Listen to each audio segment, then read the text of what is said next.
Around 30 injured personnel from both sides of the Atlantic have set off on a cycling challenge across England and France in aid of ABF, the Soldiers' charity. The UK and US troops have a range of injuries, including lower limb amputations and serious burns from operations in Northern Ireland, Iraq and Afghanistan. Our reporter Kai Lark went to see them off. A final chance to tinker before a gruelling few days in the saddle. These riders will clock up around 40 miles a day, riding cycles specially adapted for their injuries as they trek across the south of England before heading to the Normandy beaches.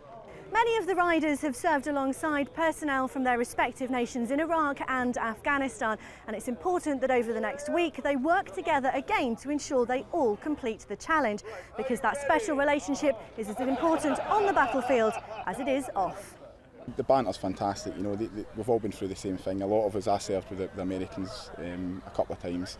I spent a time attached to them, and yeah, it's, you know, we're all there for the same cause, so it's good that the camaraderie ship's the same between the different services. To be chosen as one of the 15 from the United States, I thought that was a real honour. We've had over 60,000 wounded, and to be one of the guys representing them here, I thought that was an honour, and I've always wanted to see England.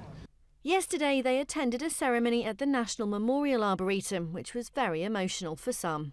It was really emotional for me because I was not expected to find my mates' names, and I found about 12.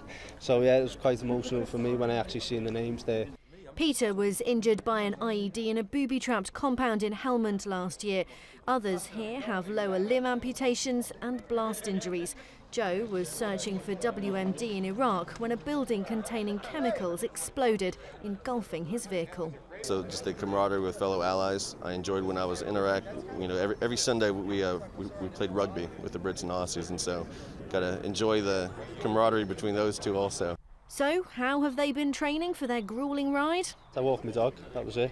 I've done the Washington DC Marathon last year, and I didn't train for that, and I've still done it. Drinking lots of pints. No, I've actually I've been doing quite a bit of cycling, indoor cycling though. Camaraderie is as high as on the front line, and while this isn't a race, it might just turn into one. Massively. It already is, it's already started. I mean, we've let all the tyres down, so we don't know that yet, but... Well, there should definitely be more padding, I'll tell you that. The riders will clearly have a lot of fun on the road, but an event like this is really a foreign exchange. British soldiers have been across to visit the wounded warriors in America. Everyone's got different disabilities and different adaptive equipment also on the bicycles, and you know, you'll be surprised. Someone's doing amazing the first half of it, and then they start sucking towards the end, or they're not doing so good at the beginning, and then it's vice versa. They'll head across southern England, taking in Sandhurst, Windsor and London, before going across the Channel to visit the Normandy beaches, where so many of their grandfathers fought side by side. Kai Lark, Forces News in Tidworth.